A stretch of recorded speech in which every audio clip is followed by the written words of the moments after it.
আমার নবম শ্রেণীর শিক্ষার্থী বন্ধুরা, আজকে আমরা এই ভিডিওতে আলোচনা করব আকরিক লোহা শ্রেণী বিভাগ এবং কয়লা শ্রেণী বিভাগ। এই শ্রেণী বিভাগগুলির মধ্যে তোমাদের ফার্স্ট টার্মিনালে আশা করছি যে কোনো একটি আসবে, কারণ অনেক স্কুলেই এই শ্রেণী বিভাগগুলি থেকে প্রশ্ন আসেই। তো দেখো, আকরিক লোহা আমরা মাটির তলা থেকে বা প্রকৃতি থেকে যে আকরিক লোহা উত্তোলন করি, সেই আকরিক লোহার সমস্ত আকরিক লোহার গুণগত মান কিন্তু সমান না।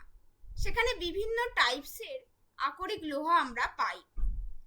কিসের বেসিসে হয়? যে বিশুদ্ধ লোহার পরিমাণ, অর্থাৎ আকরিক লোহার তার মধ্যেও যে বিশুদ্ধ লোহার পরিমাণ এবং কোন শ্রেণীটি কতটা উৎকৃষ্ট, অর্থাৎ তার কার্যকরী ক্ষমতা কার বেশি বা কার কম, সেই ভিত্তিতে আমরা আকরিক লোহাকে মূলত চারটি ভাগে ভাগ করি। প্রথম ভাগ হলো ম্যাগনেটাইট, হেমাটাইট, লিমোনাইট, সিডেরাইট। তোমরা এগুলো চেষ্টা করো পরপর মনে রাখতে। এই সংকেতগুলো মনে রাখার প্রয়োজন নেই বা পরীক্ষায় এলে দেওয়ারও প্রয়োজন নেই।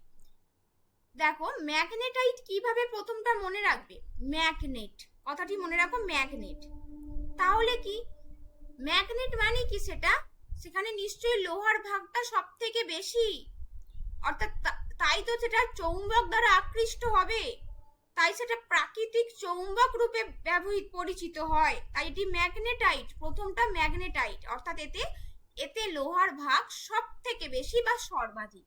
তাহলে ম্যাগনেটাইটে লোহার পরিমাণ কত থাকছে? 72.4% এর বেশি। এগুলো কিন্তু অবশ্যই মনে রাখতে হবে পার্সেন্টেজগুলো। এবং যেহেতু লোহার পরিমাণ সর্বাধিক, তাই স্বাভাবিকভাবে রং হচ্ছে একদম গাঢ় কালো বর্ণের। তাহলে এর বিশেষত্বগুলো জেনে নিই। তাহলে এটি সর্বোৎকৃষ্ট আকরিক লোহা, কারণ এই ম্যাগনেটাইটে সর্বাধিক লোহার পরিমাণ, সব থেকে বেশি লোহা থাকে।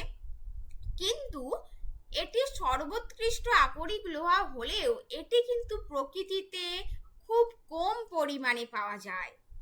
এবং দেখো, এটি প্রাকৃতিক চুম্বক রূপে পরিচিত এবং একটি আগ্নেয় বা রূপান্তরিত শিলায় পাওয়া যায়। তাহলে ম্যাগনেটাইট সর্বোৎকৃষ্ট ঠিক, কিন্তু এটি প্রকৃতিতে খুব কম পরিমাণে পাওয়া যায়। নেক্সট কি? হেমাটাইট। এতে লোহার পরিমাণ দেখো 70%, অর্থাৎ ম্যাগনেটাইটের থেকে কিছুটা কম, তাই রংটাও লাল ও গাঢ় বাদামি। বিশেষত্ব দেখো, এটি মাঝারি উৎকৃষ্ট মানের আকরিক, পৃথিবীতে সর্বাধিক পাওয়া যায়। এখানটা খুব গুরুত্বপূর্ণ।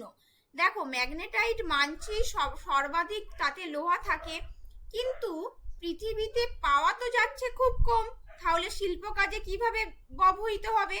তাই হেমাটাইট কিন্তু শিল্পের কাজে সব থেকে বেশি ব্যবহৃত হয় হেমাটাইট। এবং হেমাটাইট উত্তোলন করা খুবই সোজা বা খুবই সহজ প্রযুক্তিতে আমরা হেমাটাইটকে উত্তোলন করতে পারি। তাই হেমাটাইটের অপর নাম হলো ডিরেক্ট শিপিং ওর, এবং সর্বাধিক ব্যবহার করা হয় শিল্পের কাজে হেমাটাইটকে, তাই একে শিল্পীয় লোহাও বলা হয়। দেখো, ভারতে এই আকরিক সবচেয়ে বেশি পাওয়া যায়। নেক্সট দেখো, নেক্সট হচ্ছে লিমোনাইট, যাতে লোহার পরিমাণ 60%। এর রং হলো হলুদ ও বাদামি। এটাও মাঝারি মানের আকরিক। এই লিমোনাইট সব থেকে বেশি ব্যবহৃত হয় রং শিল্পে এবং পাললিক শিলায় পাওয়া যাচ্ছে। নেক্সট হচ্ছে সিডেরাইট, যাতে লোহার পরিমাণ একদমই কম, 50%ও নয়, 48%, এবং এর রং হলো ধূসর বাদামি। এবং সিডেরাইট হচ্ছে একদম নিকৃষ্ট মানের, মানে সব থেকে কম উন্নত বা কম উৎকৃষ্ট, কারণ এতে লোহার পরিমাণ তো একদমই কম, 50%ও লোহা নেই। এটিও পাললিক শিলায় পাওয়া যায়। এটি মূলত হাইড্রোজেন উৎপাদনে ব্যবহৃত হয়। দেখো, এছাড়া আরো দুটি শ্রেণীর আকরিক আছে, যেমন বগ আয়রন, যেটি অতি নিকৃষ্ট মানের, এর অপর নাম টাইটানিয়াম, আর একটা হচ্ছে পাইরাইট, যেটি সর্বাধিক নিকৃষ্ট আকরিক লোহা। তো তোমাদের পরীক্ষায় তোমাদের নবম শ্রেণীতে আকরিক লোহা শ্রেণী বিভাগ এলে এই চারটি ভাগ দেখালেই হবে। বিভাগ অর্থাৎ নামগুলি, লোহার পরিমাণ, রং এবং বিশেষত্ব দু একটি দিয়েলেই হবে। তো আশা করছি তোমরা আকরিক লোহা শ্রেণী বিভাগটি বুঝতে পেরেছো। এবার চলো আমরা কয়লা শ্রেণী বিভাগটি দেখে নিই।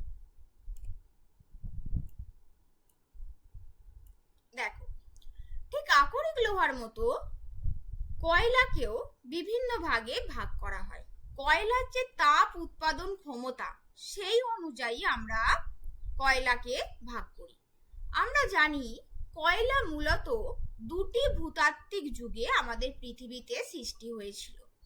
একটি হলো গোন্ডোয়ানা যুগের কয়লা আর একটি টারসিয়ারি যুগ। গোন্ডোয়ানা যুগের কয়লাকে ধরা হয় অতি উন্নত থেকে উন্নত মানের কয়লা, আর টারসিয়ারি যুগের কয়লা হলো অপেক্ষাকৃত নবীন কয়লা, তাই ততটা উন্নত নয়।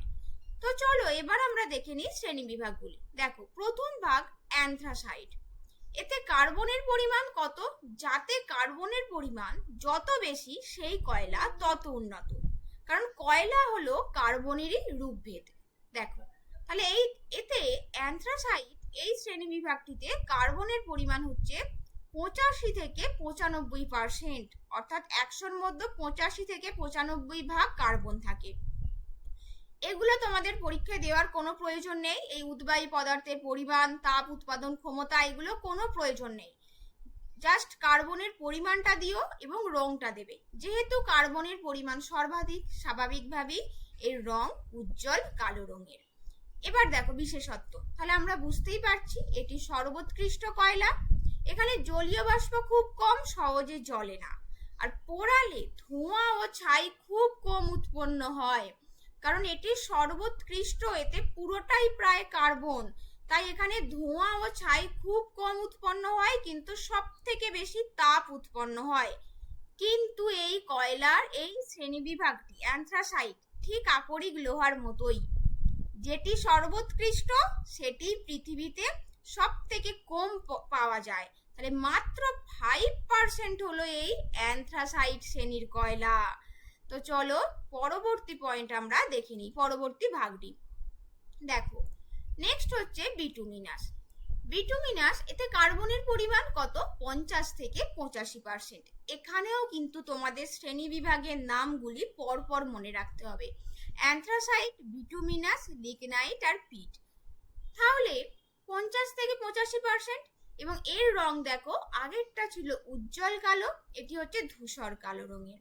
এটিও উন্নত মানের, ঠিক আকরিক লোহার মতো। ওখানে যেমন হেমাটাইট ছিল সব থেকে বেশি পাওয়া যায়, এখানে বিটুমিনাস শ্রেণীটি সব থেকে বেশি পাওয়া যায় এবং এর ব্যবহার সর্বাধিক, কারণ বেশি পাওয়া যাচ্ছে পৃথিবীতে, সব থেকে বেশি উত্তোলন করতে পারছে মানুষ, এবং গুণগত মানও অপেক্ষাকৃত ভালো, তাই শিল্পের কাজের ব্যবহারও সর্বাধিক। নেক্সট হচ্ছে শ্রেণীবিভাগ লিগনাইট। এখানে দেখো কার্বনের পরিমাণ 30 থেকে 50%, অর্থাৎ 30 থেকে 50%, এবং রং বাদামি রঙের। এটি মাঝারি থেকে নিকৃষ্ট মানের। একে কিন্তু পোড়ালে ধোঁয়া ও ছাই খুব বেশি উৎপন্ন হয়, এবং পৃথিবীতে মোট উৎপাদিত কয়লার মাত্র 15% হলো লিগনাইট, আর সেখানে 80% হলো বিটুমিনাস কয়লা। নেক্সট হচ্ছে দেখো পিট কয়লা, যাতে কার্বনের পরিমাণ 30%-এরও কম, এবং এটি উদ্ভিদের আঁশযুক্ত বাদামি রঙের, কারণ উদ্ভিদ দেহই তো মাটির তলায় চাপা পড়ে গিয়ে আমাদের কার্বনিফেরাস যুগে সেখানে কয়লার সৃষ্টি করেছে। তাহলে এখানে দেখো সর্বনিম্ন মানের কয়লা পিট কয়লা, এর ব্যবহার অত্যন্ত কম, কারণ এটি নিকৃষ্ট মানের এবং পোড়ালে প্রচুর পরিমাণ ধোঁয়া ছাই উৎপন্ন হয়, এবং জলীয় বাষ্পের পরিমাণও খুব বেশি, স্বাভাবিক, কারণ যত নিকৃষ্ট মানের হবে সেখানে কার্বনের পরিমাণ তত কম হবে এবং জলীয় বাষ্পের। নেক্সট হচ্ছে গ্রাফাইট। গ্রাফাইট কি? কয়লা যে উৎপন্ন হয়েছিল, কয়লা সৃষ্টির একদম সর্বশেষ পর্যায়ে অত্যাধিক তাপ ও চাপের ফলে এই গ্রাফাইট তৈরি হয়, যাতে কার্বনের পরিমাণ 97%, এবং যেটি স্বাভাবিকভাবেই কার্বনের পরিমাণ যেহেতু এতটা বেশি, রং হচ্ছে উজ্জ্বল কালো রঙের, এবং এই গ্রাফাইট কিন্তু জ্বালানি হিসাবে কোনো ব্যবহৃত হয় না। গ্রাফাইট আমাদের কিসে কাজে লাগে? পেন্সিলের শীষ এবং ধাতু গলানোর পাত্র তৈরি করতে।